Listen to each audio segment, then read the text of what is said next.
that have failed this money, and that project will fail. So we first of all buy for us immunity. Anybody who's going to be part of it, we should have immunity. We cannot go into a battlefield without being armed of immunity. This is a political battlefield. It is a Paris coup, if I may term it. I cannot involve myself. First, I know I'm not protected. For you already protected, biologically. I'm not projected the same way. So that is the first thing we should address. Before we get our we first of all know how are we going to discuss the project. Then secondly, how are we going to be armed of immunity? Or how are we going to be armed with immunity so that if anything goes bad, that we are able to bail ourselves out? Who's going to stand there apart from denying their involvement? Look at the principle of this project. Can she really come out and say, yes, I'm part of it, or she would simply deny that these people are using me? So at the end of the day, you might not be punished because you are a member of the first family. I'm just a loser there. Being with you does not bring me anywhere closer to the first family. Not at all. And it is very simple. If they realize that I'm part of it, they will simply hand me over to Muhoozi. He's my friend, and they will grill me. And the threats alone will make me confess. Because you know, in power you don't have a permanent friend. In the politics you don't have a permanent friend. You don't have a permanent enemy. Because your enemy can be used to win the next enemy. Can become your friend by becoming an enemy of your enemy. So that is as simple as that. So I don't want to involve myself in that until I'm certainly sure that I'm not going to be a loser in this project. So that is what I'm talking about. So my brother, don't take me wrongly that I've simply rejected or I've simply turned you down. It is a very good project. It's a very big project. But at the end of the day, who's going to suffer the consequences in case things don't go well? What kind of insurance and assurance do I have? That is what we need to address first. Discuss the project, then provide us with immunity, then thirdly, give us alternative. The exit strategy to the project, the preemptive way to avoid the trouble in the case the project went wrong. In the case you chose to dump the project after taking some steps forward, how are we going to destroy the evidences? How are we going to rub all the hallmarks off the ground where you have walked? How are we going to unmark our footprints? So that is what I'm talking about. The first thing in all of such is survivability. It is not some kind of treason that we are going to undermine the leadership of His Excellency. It is not that we are going to undermine the leadership of anybody.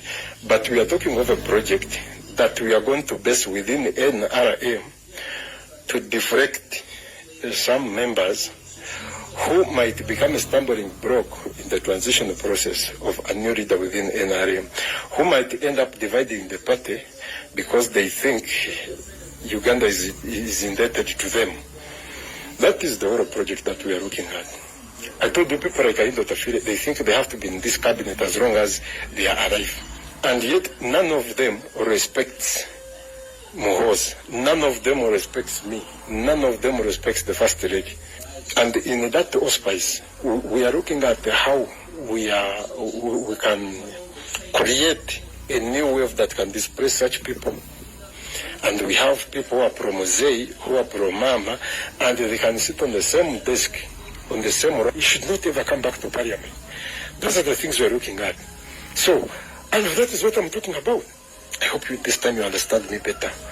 Well, if that is the case really, then it is okay. It is okay. If that is what you intend to do, that is very fine. It is everywhere on earth. Such a political strategy is very okay. But my fear was that we are going to produce something that would host Museveni and then we go and face off. No, I thought it was a Paris coup. That one I do not support it. But if it is something else, then it is very okay. It is very okay. If we can host some members who are not for us, then that is very fine. No, another thing I want to also talk about is there is also a set of people who are so much from Muhoozi. Some of them should also be disorganized a bit. But also, I'm from Muhoozi also. He's also my friend. What exactly would you mean? You're also going to host me? No, that is not what I meant.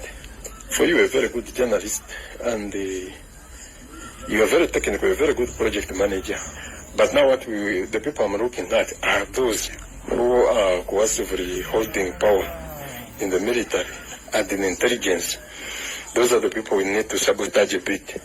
You disorganize them so you can loosen the connection between the two. That is what I'm trying to talk about. Those are the things we need to look at, such that at the end of the day, we can have a fair play in the future without being suppressed because somebody is in the military. And there are certain people we don't need to deal with. No matter the outcome of the results, of course, the direction results, we are certainly going to remain in power at whatever cost. That one is widely known. But the main thing here is whom are we going to stay with? Because the next time is all about the transition.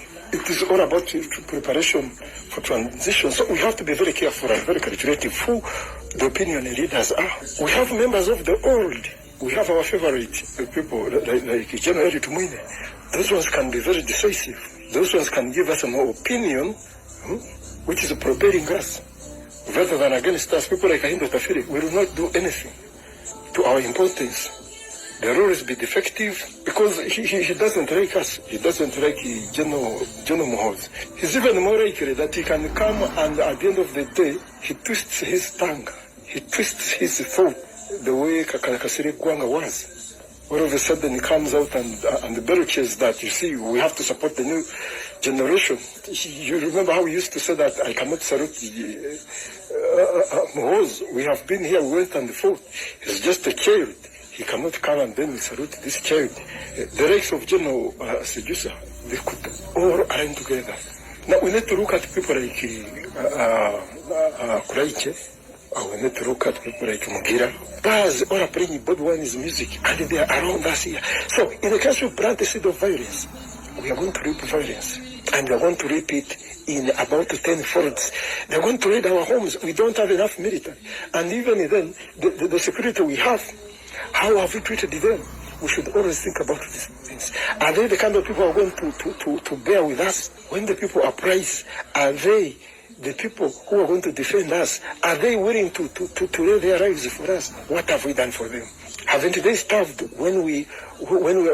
because we assume they're on the payroll, government is paying them, so and that is their job. Have we thought about when we are throwing food in the dustbin that these people too are human beings? All we do is to send them kaunga, we send them beans ourselves. Forget about the arrogance that we always preach and the pride we always have. No, but let us examine exactly what is on the ground. We are becoming extremely unpopular. His Excellency is becoming extremely unpopular. It is a shame that after 35 years in power, you still have to campaign to tell the people what you have done for them.